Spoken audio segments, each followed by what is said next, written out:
Hi guys, luto tayo ng Bicol Express. Nilagay ko na ang bawang, prito-prito.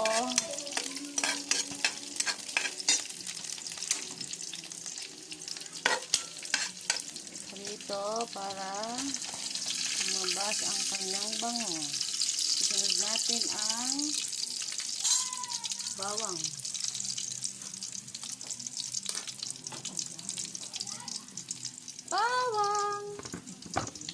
Bawang. Okay. Nilagay ko na ang bawang. Halo.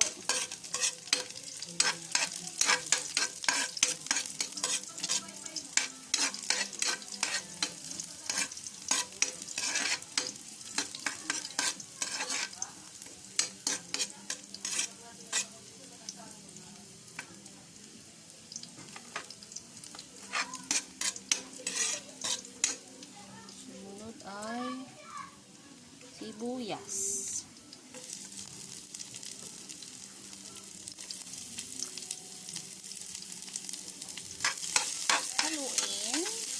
Haluin ang sibuyas, bawang at luya. Sa paligid-ligid ay marami ang linga. Sa paligid-ligid ay marami ang chismosa.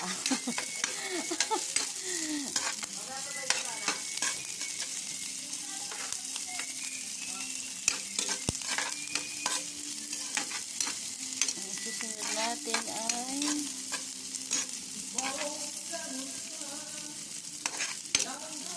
ang karne. Ang karne. Charan! Nilagyan ko na ho ng asin yan para may lasa siya. Lagay na.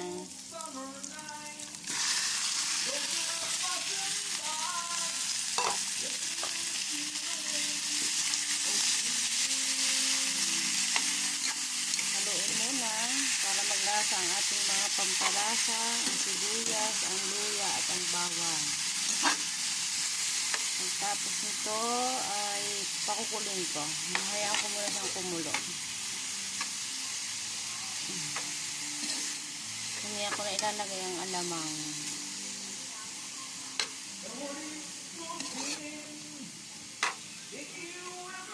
Kunting alamang na kasi may lasa ng ating karne. Lagyan ko ng asin.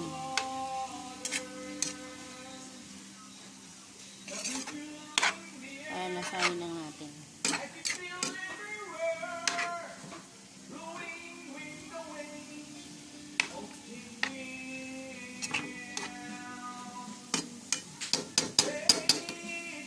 Lalagyan natin ng paminta.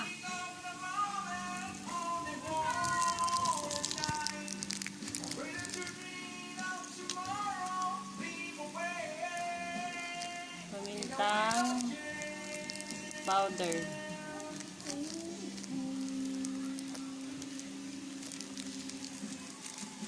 Powder. Isa lang.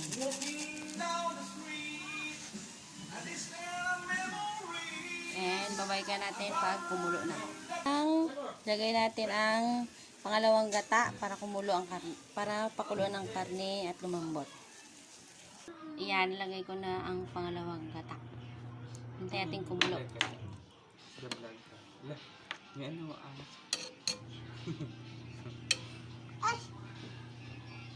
Hintay natin kumulo at lumambot ang karne. Mamaya-maya na natin buksan. Salamat. Up, kumukulo na.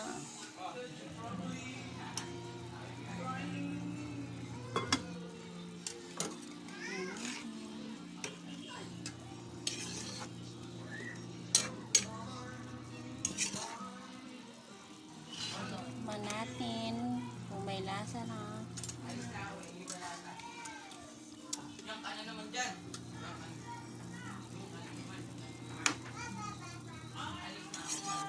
Hintayin nating manuyo ang unang gata. Nating ilagay ay ang alamang, yung tamang portion lang ng alamang, para habang hinihintay nating maubos ang pangalawang gata ay lalasa ang alamang. So kuha ho tayo ng alamang. Hindi natin ganito kadami.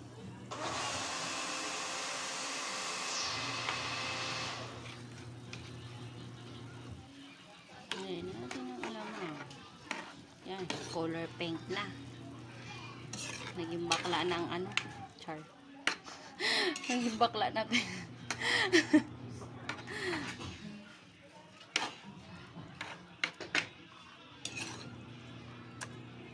Hindi pwede damihan, baka umalat.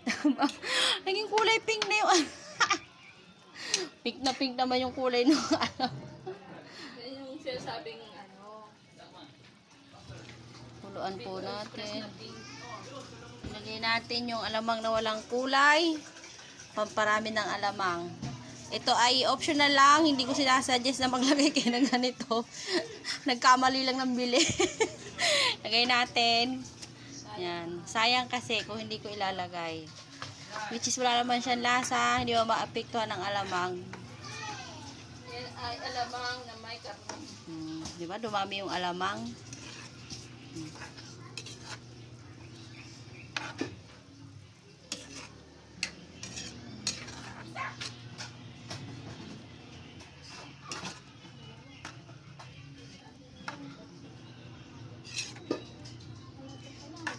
Yung alamang na yun, ipang-ukoy ho yun. Pwede nyo gawing ukoy. Nilagay ko lang kasi wala namang paggagamitan. Sayang po. Ito ay sariling version ko ho. Hindi ko sinabing gayahin nyo. Huwag ko kayong manggaya kung hindi nyo naman kaya ang lasa.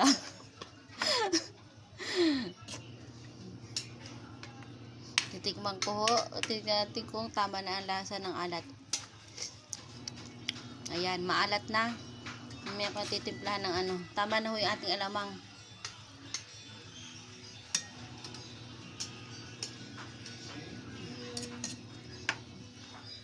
Maalat-alat na po siya. Sakto na. At lalagyan ko pa siya ng kakanggata. Patutuyuan ko po muna para mailagayan natin ang kakanggata. Ayan, kumukulo na ho siya. Lalagyan natin ng asukal, pero optional po ito. Ako talaga isa diyang naglalagay ng asukal sa lahat ng aking niluluto para pampabalance po ng lasa. Yan na po. Hindi pa po siya tapos. Mamaya po ulit. Ano natin ang ating niluto. Abang tayo nagluluto, may isang makulit na bata. Ayan o. Oh, say hi guys! Oh, diba? Umiiyak na po siya. What do you want? Baby? Later na. Later you watch baby. Mama cook muna ha. Ito na yung ating yan. Malapit na pong maubusan ng sabaw. Oh, wait lang Lai. Wait. Haluin ho natin. Yan. Mukha na ho siyang masarap. At nalasahan ko, masarap naman po siya. Char? Kasing sarap ng mga crush nyo at jowa nyo. Habang umiyak ang aking anak, naririnig nyo naman. So, ilalagay ko na po ang sitaw. Ang sitaw ay pampahaba ng buhay. Buhay ba? Ewan ko. Bahala kayo. Ilagay ang sitaw. Haluin natin ang sitaw. Haluin. O, nasa inyo kung anong gusto nyo ilahok. Kung sitaw o kung anong kulay green na gusto nyo ilahok. Lahat naman pwede. Basta maluluto ng maayos at malambot.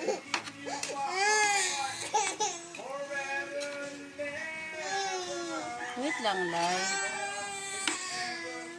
Ilalagay na ho natin ang kakanggata. Para sa pagkulo kasama ang lasa ng gata. Wait lang. Ito po ang ating kakanggata na binili sa palengke. Yan po. Sensya na kayo sa baby ko.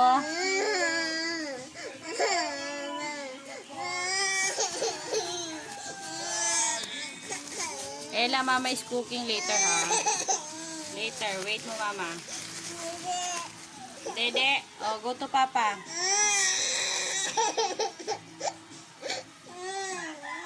Ganda ng background ko, no? Iyak ng anak ko. Well, kunin mo muna si Ella dito.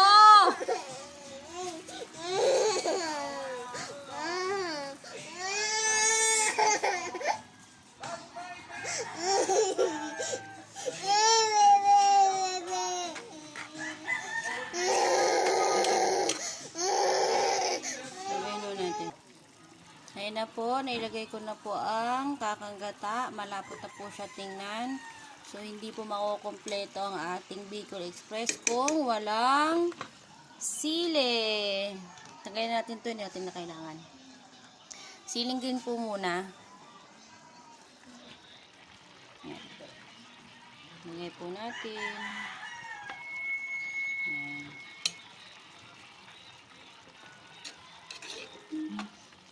Nilagay ko na po. Hindi nyo makikita ang siling green kasi parang pareha sila ng kulay ng sitaw. So, good luck sa kakain. Patalasan ho ng matang kailangan. What? Maayos naman kaso hindi mo inaano si Ella. Andun na, pinabibi ko na dun. Ilagay ho natin ang siling pula.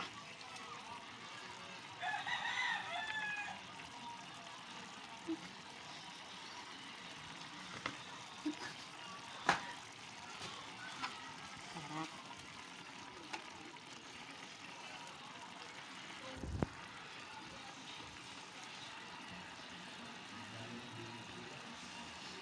Tapos, pagkalagay ko nito, tikman ho natin kung tama na sa inyo ang anghang. Kung kulang pa, optional na pwede nyo dagdagan. Meron kasing taong mahilig sa maanghang, meron din naman taong walang ilig sa anghang. So, tikman natin.